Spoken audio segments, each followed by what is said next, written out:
People are madder at the girl who cleans graves than the rapper who dug one up.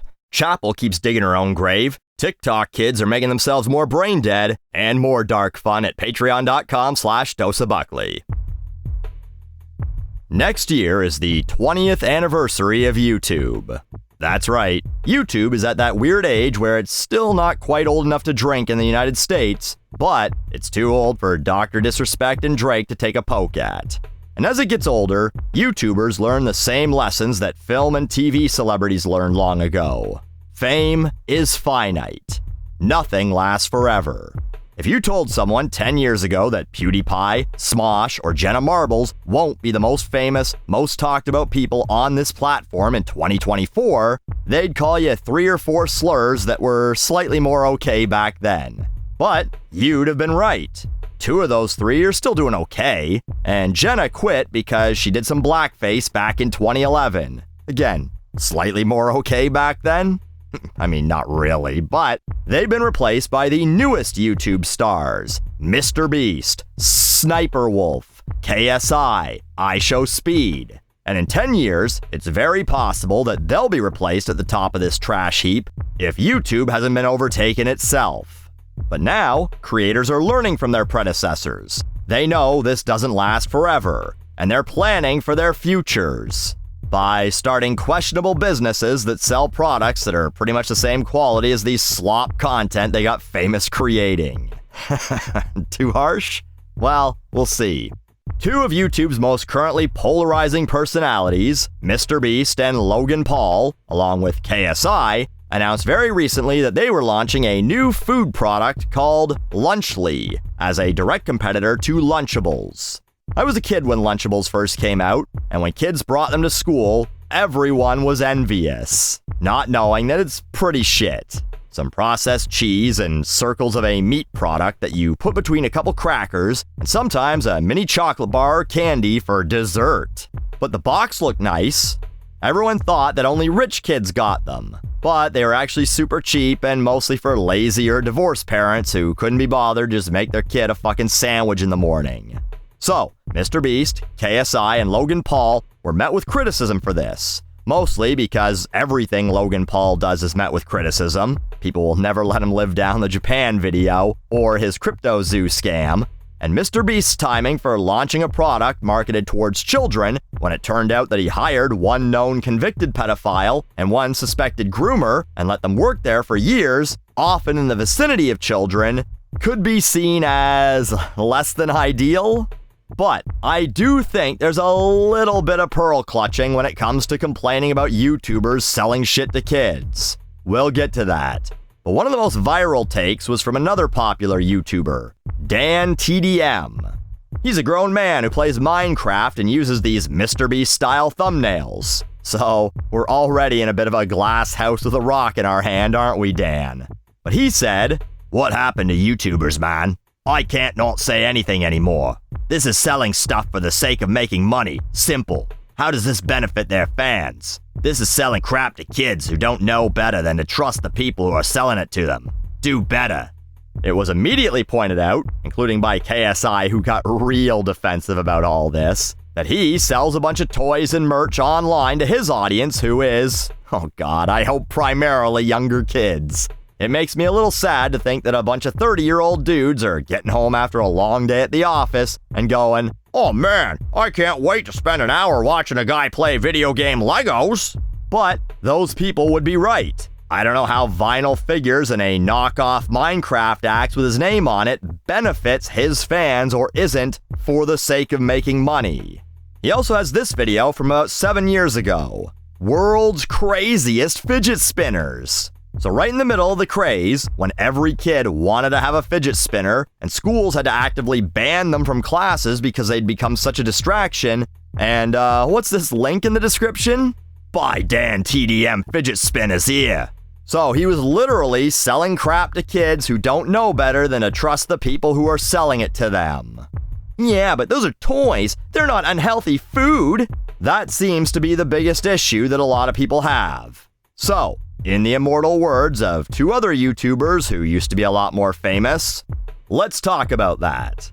The way these guys are pushing Lunchly is that it's a healthier alternative to Lunchables.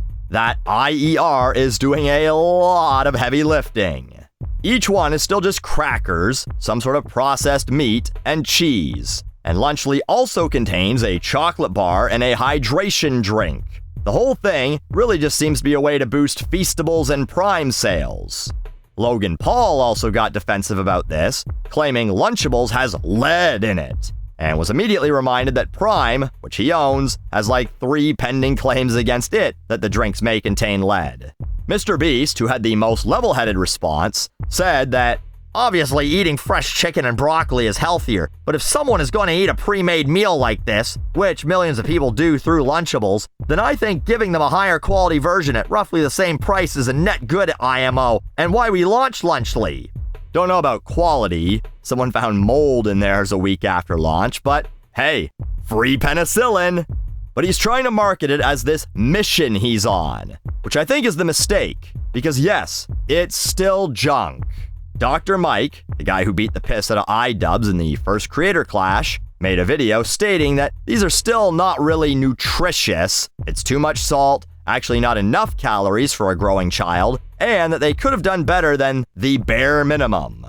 No, instead, just lean into the whole, "These are cooler than boring old Lunchables. That's what your lame, boring old dad ate in the 90s. With Lunchly, you get a bottle of Prime, a Feastables chocolate bar, and what's this? Pizza? Tell your parents you want Lunchly so you don't get bullied anymore." And at least that would be more honest. Again, I don't care about the evils of marketing to kids. Maybe it's because I grew up in the 80s, right when Reagan changed the rules that allowed for Transformers and G.I. Joe to even exist. Cartoons with one purpose and one purpose only: to sell those characters as toys. They were effectively 22-minute ads. Later on, those rules were changed again, slightly. In fact, just last month, the FCC issued $3 million in fines to TV stations that played Hot Wheels toy ads during a Hot Wheels cartoon. You can't do that anymore. You can make a Hot Wheels cartoon, and you can air ads for Hot Wheels toys or video games, but you can't play them at the same time. But kids famously don't have any money and don't do their own grocery shopping. Not a lot of children walk in the aisles going, "Ah shit, did Linda say we needed eggs? Fuck, I'll get them just in case." And I don't know, will a parent, the one who buys things, spend an extra $1 a lunch, $5 a week, $200 a year, just because their kid wants the YouTuber lunch? I guess that's the gamble. Which brings me to the real reason I don't think these guys should do this. Because they're fucking shit at it. In Logan Paul's response, he says, "We spent our lives creating content and building brands. Now we want to build businesses." So far, the businesses you built, Logan, are a crypto game that failed and fucked over a bunch of your mush-brained fans that you talked into NFTs, and Prime is tanking, which again, I think is one of the reasons you teamed up for this pack-in. You're being sued by a packaging company because you broke a contract with them because you couldn't produce enough of this piss because no one's buying it. Your brother, he started a school, the Financial Freedom Movement. How's that doing? 404 on the website, you say? Guess he's free from those finances. MrBeast is still suing to get his name off his own shitty burger company. They're countersuing him. And you bit off more than you could chew with Amazon, didn't you, Jimbo? You decided that you wanted to go mainstream and create the biggest reality show of all time. And you're getting sued for unsafe conditions and sexual harassment. They say you gotta risk it for the biscuit. Is that biscuit starting to taste like one of Pokemon's shitty overpriced dust-flavored cookies? But I get it. Boy, do I fucking get it. Fame is fleeting. You're seeing your own numbers start to go down even a little, but while they're still ridiculously high, you want to use that fame to start a business that will maybe outlast your YouTube fame. Lunchables have existed for 36 years. Monster Energy is 22 years old and still sells well. McDonald's is 69 years old. And still rakes in $25 billion a year. Hershey bars are over 100 years old. Those are a legacy. And that's what you want. I get it. Logan wants it so bad, he used the birth of his own child to promote this shit. In 12 years, he wants that baby to grow up, hang out with his friends at lunch, see one of them pull out a Lunchly box and say, "Hey, my dad made that." And if the universe really has a sense of humor, that kid will say, "Cool. Which one was your dad? The guy who hired 2 kid touchers? Or the guy who filmed a dead body in Japan and ripped people off with NFTs?" Then, those legacies will truly be preserved better than the so-called turkey you're selling.